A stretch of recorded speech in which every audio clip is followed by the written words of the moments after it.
Hello everyone, ಎಲ್ಲರೂ ಹೇಗಿದ್ದೀರಾ? ಎಲ್ಲರೂ ಚೆನ್ನಾಗಿದ್ದೀರಾ ಅಂದ್ಕೊಂಡಿದ್ದೀನಿ. So friends, welcome to spirit wonder. Friends, ಇವತ್ತಿನ ಮೆನ್ಯೂ ಬಂದು ಮೂಲಂಗಿ ಸಾಂಬಾರು. ಸಿಂಪಲ್ಲಾಗಿ ಹೇಗೆ ಮಾಡೋದು ಅಂತ ನೋಡ್ಕೊಳ್ಳೋಣ. ಅದಕ್ಕಿಂತ ಮುಂಚೆ ನನ್ನ ಚಾನಲ್ನ ಇವಾಗ ಯಾರ್ಯಾರು ನೋಡ್ತಿದ್ದೀರೋ, ಸಬ್ಸ್ಕ್ರೈಬ್ ಆಗಿಲ್ವೋ ಈ ಕೂಡಲೇ ನನ್ನ ಚಾನಲ್ನ ಸಬ್ಸ್ಕ್ರೈಬ್ ಆಗಿ, ಹಾಗೆ ಈ ವಿಡಿಯೋನ ಕೊನೆವರೆಗೂ ನೋಡಿ, ಎಲ್ಲೂ ಸ್ಕಿಪ್ ಮಾಡಬೇಡಿ. ಸೊ ಮೂಲಂಗಿ ಸಾಂಬಾರಿಗೆ ಹೇಗೆ ಮಾಡೋದು ಅಂತ ನೋಡ್ಕೊಬರೋಣ. ಬನ್ನಿ ಫ್ರೆಂಡ್ಸ್. ಇಲ್ಲಿ ಇಂಗ್ರೀಡಿಯೆಂಟ್ಸ್ ಏನೇನು ತೊಗೊಂಡಿದ್ದೀನಿ ಅಂತ ಅಂದರೆ, ಟೊಮೊಟೊ, ಕರಿಬೇವು, ಈರುಳ್ಳಿ, ಬ್ಯಾಡಗೆ ಮೆಣಸಿನ್ಕಾಯಿ, ಬೆಳ್ಳುಳ್ಳಿ ಜಜ್ಕೊಂಡಿದ್ದೀನಿ, ಬೇಳೆ ಕಟ್ ತೊಗೊಂಡಿದ್ದೀನಿ, ಮೂಲಂಗಿ, ಹುಣಸೆಹಣ್ಣು ರಸ, ಸಾಸಿವೆ, ಜೀರಿಗೆ ತೊಗೊಂಡಿದ್ದೀನಿ. ಸೊ ಇವಾಗ ನಾನು ಪ್ಯಾನ್ಗೆ ಎಣ್ಣೆ ಹಾಕ್ಬಿಟ್ಟು, ಅದಾದಮೇಲೆ ಸಾಸಿವೆ ಜೀರಿಗೆ ಹಾಕ್ಬಿಟ್ಟು ಬೆಳ್ಳುಳ್ಳಿನ ರೋಸ್ಟ್ ಮಾಡ್ಕೊಳ್ಳೋಣ. ಬೆಳ್ಳುಳ್ಳಿನ ಜಜ್ಜಾಕೊಂಡಿದ್ದೀನಿ. ಇಲ್ಲಿ ನಾನು ಯಾವುದೇ ರೀತಿ ಮಸಾಲೆ ಏನಂದರೆ ರುಬ್ಕೊಳ್ಳೋದು ಯಾವುದು ರುಬ್ಕೊಂಡಿಲ್ಲ, ನಾನು ಎಲ್ಲ ಹಾಗೆ ಹಾಕ್ತಾಯಿದ್ದೀನಿ. ಸಾಂಬಾರು ಪುಡಿನೂ ತೊಗೊಂಡಿದ್ದೀನಿ ನಾನಿಲ್ಲಿ. ನೀವು ಬೇಕು ಅಂದರೆ ಅಚ್ಕಾರದ ಪುಡಿ, ಧನಿಯಾ ಪುಡಿ ಕೂಡ ತೊಗೋಬೋದು. ಅದಾದಮೇಲೆ ನಾನಿಲ್ಲಿ ಈರುಳ್ಳಿ ಹಾಕ್ತಾಯಿದ್ದೀನಿ. ಈರುಳ್ಳಿ ಮತ್ತು ಬ್ಯಾಡಗೆ ಮೆಣಸಿನ್ಕಾಯಿ ಕೂಡ ಹಾಕ್ತಾಯಿದ್ದೀನಿ. ಇದಿಷ್ಟನ್ನು ಕೆಂಪಗೆ ಹುರ್ಕೊಳ್ಳೋಣ. ಕೆಂಪಗೆ ಹುರ್ಕೊಂಡಾದಮೇಲೆ ಒಂದು ಸ್ವಲ್ಪ ರೋಸ್ಟ್ ಮಾಡ್ಕೋಬೇಕು ಈರುಳ್ಳಿನ. ಅದಾದಮೇಲೆ ನಾನು ಇಲ್ಲಿ ಹಿಂಗೆ ಹಾಕ್ಕೊಂಡಿದ್ದೀನಿ. ಹಿಂಗೂ ಕೂಡ ಎಲ್ಲ ಹಾಕಿ ಫ್ರೈ ಮಾಡ್ಕೊಳ್ಳೋಣ. ಫ್ರೈ ಮಾಡ್ಕೊಂಡಾದಮೇಲೆ ನಾನು ಕರಿಬೇವು ಹಾಕ್ತಾಯಿದ್ದೀನಿ. ಅದನ್ನು ಅಷ್ಟೇ ನಾವಿಲ್ಲಿ ಫ್ರೈ ಮಾಡ್ಕೊಳ್ಳೋಣ. ಇಲ್ಲಿ ಕೊತ್ತಂಬರಿ ಬಂದು ನಿಮಗೆ ಆಪ್ಷನಲ್ಲು, ಕೊತ್ತಂಬರಿನೂ ತೊಗೋಬೋದು. ಈ ಥರ ನೀವು ಮಾಡಿ ನೋಡಿ, ಸಿಂಪಲ್ಲಾಗಿ ತುಂಬ ಚೆನ್ನಾಗಿರುತ್ತೆ ಫ್ರೆಂಡ್ಸ್. ಒಂದು 10 ನಿಮಿಷದಲ್ಲಿ ಅಡುಗೆ ಆಗೋಗ್ಬಿಡುತ್ತೆ ನಿಮಗೆ. ಅಷ್ಟು ಚೆನ್ನಾಗಿರುತ್ತೆ ಮತ್ತು ಟೇಸ್ಟ್ ಕೂಡ ತುಂಬಾ ಚೆನ್ನಾಗಿರುತ್ತೆ. ಆಮೇಲೆ ಸಣ್ಣದಾಗಿ ಹೆಚ್ಕೊಂಡಿರೋ ಒಂದು ಟೊಮೊಟೊ ಹಾಕ್ತಾಯಿದ್ದೀನಿ. ಇದನ್ನು ಅಷ್ಟೇ ಫ್ರೈ ಮಾಡ್ಕೊಳ್ಳೋಣ. ಒಂದು ಸ್ವಲ್ಪ ಸಾಫ್ಟ್ ಆಗಬೇಕು, ಅಲ್ಲಿವರೆಗೂ ಫ್ರೈ ಮಾಡ್ಕೊಳ್ಳೋಣ ಎಣ್ಣೆಯಲ್ಲಿ. ಆಮೇಲೆ ನಾನು ಇಲ್ಲಿ ಸಾಂಬಾರು ಪುಡಿ ತೊಗೊಂಡಿದ್ದೀನಿ.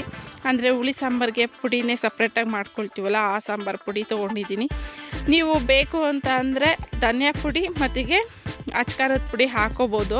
ಅದಕ್ಕಿಂತ ನೀವು ಸಾಂಬಾರು ಪುಡೀಲಿ ಮಾಡಿದ್ರೆ ಚೆನ್ನಾಗಿರುತ್ತೆ. ಕೆಲವೊಬ್ಬರು ಮನೇಲೆಲ್ಲ ಬರೀ ಧನಿಯಾ ಪುಡಿ ಮತ್ತು ಅಚ್ಕಾರದ ಪುಡಿನೇ ಯೂಸ್ ಮಾಡ್ತಾರೆ. ಸಾಂಬಾರು ಪುಡಿನೂ ಯೂಸ್ ಮಾಡಿ ನೋಡಿ, ತುಂಬಾ ಚೆನ್ನಾಗಿರುತ್ತೆ. ಎಣ್ಣೆಲೇ ಫ್ರೈ ಮಾಡಬೇಕು ಫ್ರೆಂಡ್ಸ್, ತುಂಬ ಚೆನ್ನಾಗಿರುತ್ತೆ. ಅದಾದಮೇಲೆ ನಾನಿಲ್ಲಿ ಮೂಲಂಗಿ ಹಾಕ್ತಾಯಿದ್ದೀನಿ. ಮೂಲಂಗಿ ಕೂಡ ಎಣ್ಣೆಲೇ ಫ್ರೈ ಮಾಡ್ಕೊಳ್ಳೋಣ.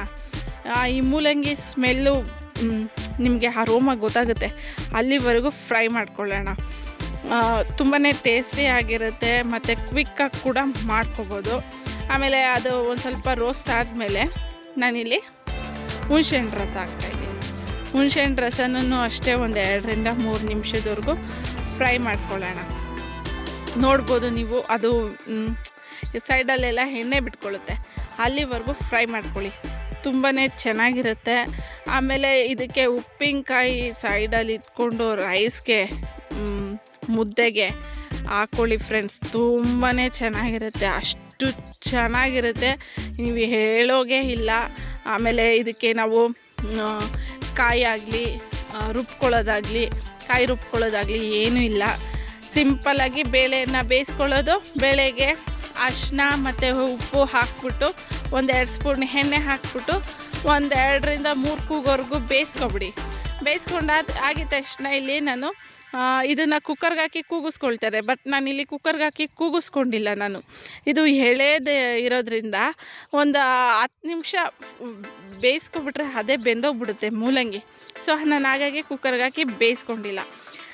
ಆಮೇಲೆ ಒಂದು ಸ್ವಲ್ಪ ನೀರು ಹಾಕ್ಬಿಟ್ಟು ಚೆನ್ನಾಗಿ ಕುದಿಸಿದ್ದೀನಿ. ಕುದಿಸಾದ್ಮೇಲೆ ನಾನು ಬೇಳೆ ಕಟ್ಟನ್ನ ಹಾಕ್ತಾಯಿದ್ದೀನಿ.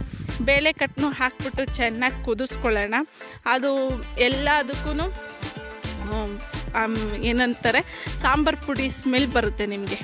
ಆ ಸಾಂಬಾರು ಪುಡಿ ಸ್ಮೆಲ್ಲು ಬರೋವರೆಗೂ ಚೆನ್ನಾಗಿ ಕುದಿಸ್ಕೊಳ್ಳೋಣ. ಆಮೇಲೆ ನಾನು ಇಲ್ಲಿ ಲಾಸ್ಟಲ್ಲಿ 1-2 ಸ್ಪೂನಷ್ಟು ತುಪ್ಪ ಹಾಕ್ಕೊಂಡಿದ್ದೀನಿ. ನೀವು ನೋಡ್ಬೋದು, ನಾನು ಲಾಸ್ಟಲ್ಲೇ ಹಾಕೋದು ತುಪ್ಪನ. ನೋಡಿ ಎಷ್ಟು ಚೆನ್ನಾಗಿ ಬೆಂದಿದೆ ಅಂತ. 5 ನಿಮಿಷದಲ್ಲೇ ಆಗೋಗ್ಬಿಡುತ್ತೆ ಫ್ರೆಂಡ್ಸ್, ಅಷ್ಟು ಚೆನ್ನಾಗಿರುತ್ತೆ. ಕಲರ್ ನೋಡಿ ಎಷ್ಟು ಕಲರ್ ಕಾಣಿಸ್ತಾ ಇದೆ ಗೊತ್ತಾ, ತುಂಬಾ ಚೆನ್ನಾಗಿರುತ್ತೆ. ಆಮೇಲೆ ತಿನ್ನೋದಕ್ಕೂ ಅಷ್ಟೇ, ಮುದ್ದೆ ಆಮೇಲೆ ಅನ್ನಕ್ಕಂತೂ ಸೂಪರಾಗಿರುತ್ತೆ. ಇದ್ರ ಜೊತೆಗೆ ಉಪ್ಪಿನಕಾಯಿ ಹಾಕ್ಕೊಂಡು ತಿನ್ನೋಡಿ, ಅಷ್ಟು ಚೆನ್ನಾಗಿರುತ್ತೆ ಫ್ರೆಂಡ್ಸ್. ತುಂಬ ಈಸಿಯಾಗಿ ಮಾಡ್ಕೊಳ್ಳೋ ಅಂಥದ್ದು ಇದು ಸಾಂಬಾರು. ನೋಡಿ ಎಷ್ಟು ಚೆನ್ನಾಗಿ ಕಾಣಿಸ್ತಾ ಇದೆ ಅಲ್ವಾ.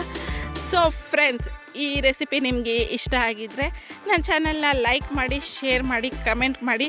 ಯಾರೆಲ್ಲ ನನ್ನ ಚಾನಲ್ನ ಸಬ್ಸ್ಕ್ರೈಬ್ ಆಗಿಲ್ವೋ ಈ ಕೂಡಲೇ ನನ್ನ ಚಾನಲ್ನ ಸಬ್ಸ್ಕ್ರೈಬ್ ಆಗಿ. ಹಾಗೆ ನಾನು